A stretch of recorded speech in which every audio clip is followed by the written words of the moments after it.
Habari gani Mwanakeo TV, kama ni mara yako ya kwanza, tafadhali subscribe na turn on notification ili uwe mwanafamilia wetu wa Keo TV. Jina langu ni D wa Keo TV.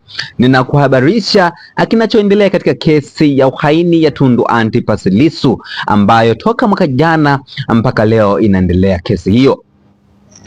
Moja kwa moja naungana na mwanaharakati kutoka nchini Tanzania Hilda Newton akiwa pale katika mahakama kuu ya Tanzania masjala ndogo ya Dar es Salaam. Hilda Newton anatupitisha kile kinachoendelea katika kesi ya uhaini ya Tundu Antipas Lissu ikiwa ni pati ya 152. Anaendelea Mheshimiwa Tundu Antipas Lissu akiwa anazungumza, tuna haki ya kutembelewa. Waheshimiwa majaji, kuna masharti kwenye hii kanuni ikiwemo sharti la kutembelewa na mfungwa mwenzako.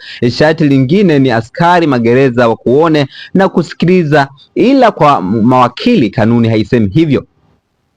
Waheshimiwa majaji, tangu tarehe 10 mwezi wa 4 mwaka 2025 mpaka tarehe 12 mwezi wa 11 mwaka 2025 nilikuwa natembelewa bila tatizo na ndugu, familia, marafiki na mimi ni mwenyekiti wa Chadema Taifa walikuwa wanatembelea wanachadema Tanzania nzima. Niliitwa kwa bwana jela, nikaambiwa ni marufuku kwa viongozi wa chama kutembelea gerezani. Chadema ni chama halali na sio kosa kwa wanachadema na viongozi wenzangu nitembelea, lakini kuanzia tarehe 12 mwezi wa 11 mwaka 2025 hawajaruhusiwa tena. Maafisa wa magereza ni maafisa wa umma, so yale magereza sio mali za wao binafsi. Hawana mamlaka ya kubagua nani aje gerezani, nani asije. Katiba inasema usibague watu kwa mtazamo wao wa kisiasa, dini au kabila. Na hii vile vile naomba niwaeleze mnamfahamu kuhusu violence, haki ya mfungwa kutembelewa. Waheshimiwa majaji, sasa naona swala la tatu niliseme linahusu uendeshaji wa kesi hii, na naomba niweke wazi kuwa asiwalaumu kwa chochote. Nitakachokisema hapa ni hiki, nitakachokisema siwalaumu mawakili wa serikali na nyie ni majaji.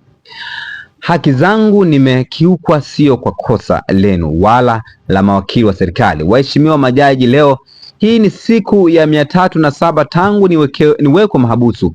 Miezi 10 na wiki 41 niko mahabusu. Waheshimiwa majaji, katika siku zote hizo kesi hii imesikilizwa kwa siku 14 tu, na leo ni siku ya 15 kesi hii inasikilizwa katika siku ya 307. Kuna siku 88 ambazo kesi haijasikilizwa kabisa. Niko gerezani, hakuna kinachoendelea. Haki iliyochelewesha ni haki iliyokiukwa. Justice delayed is a justice denied.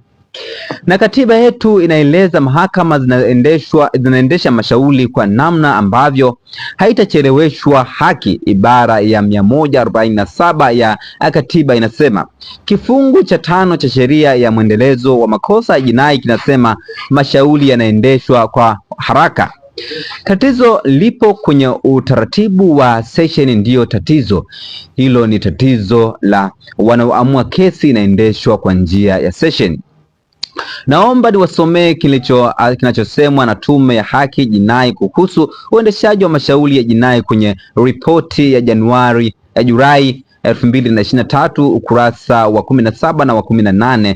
Unasema hiyo inasema kuhusu vikao vya mahakama kuu, yani high court session. Tume ishasema uendeshaji wa mashauri kwa njia ya vikao uchelewesha mashauri hayo. Kati ya mashauri 2000 ni mashauri 700 tu ndiyo yaliyosikilizwa pekee kwa mtindo wa session. Hivyo basi uendeshaji wa kesi kwa kutumia session unaamriwa na jaji mkuu. Zikiisha siku tulizosubiri aseme tena, ndo maana zimepita siku 88 bila kesi hiyo kuendeshwa hadi atakapopanga tena huyo jaji mkuu.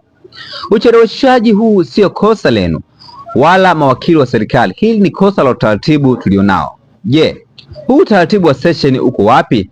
Kwenye CPA ambayo ni sheria ya mwenendo wa makosa ya jinai. Leo hapa High Court Dar es Salaam kuna majaji wa kutosha, lakini ila kesi yangu isikilizwe, lazima jaji atoke Songea, mwingine Mtwara sijui, na lazima walipe usafiri, chakula na kitu kingine. Usipowalipa kesi haiendeshwi, na mimi mtuhumiwa nateseka huko jela. Walishindwa nini kuwapangia majaji wa hapa ili kesi iweze kusikilizwa kila siku?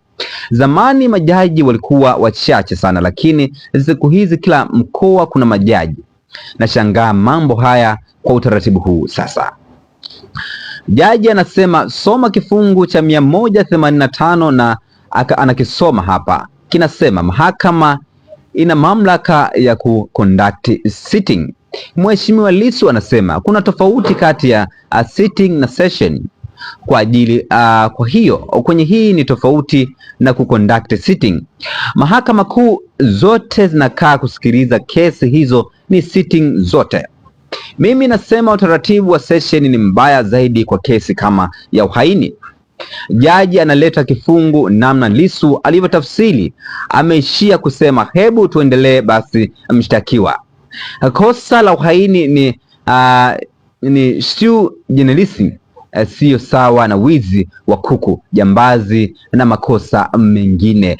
Pati ya 153 itaendelea kwenye posti inayofuata. Hayo ni maneno ya mwanaharakati maarufu kutoka nchini Tanzania, akitujuza mubashara kabisa kile kinachoendelea katika kesi ya uhaini ya Tundu Antipas Lissu, ambaye ni mwenyekiti wa Chama cha Demokrasia na Maendeleo kutoka Mahakama Kuu ya Dar es Salaam nchini Tanzania. Lakini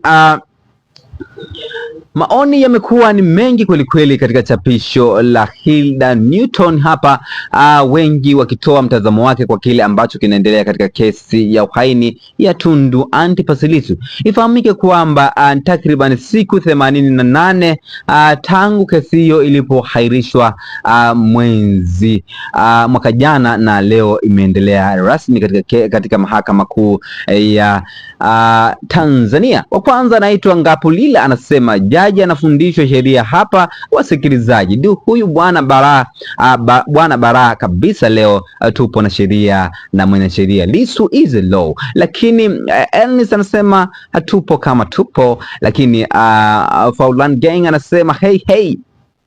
Lakini Mwalimu Kaberenja anasema Lissu is fire. Lakini mkufunzi Kuba anasema cooking those government food.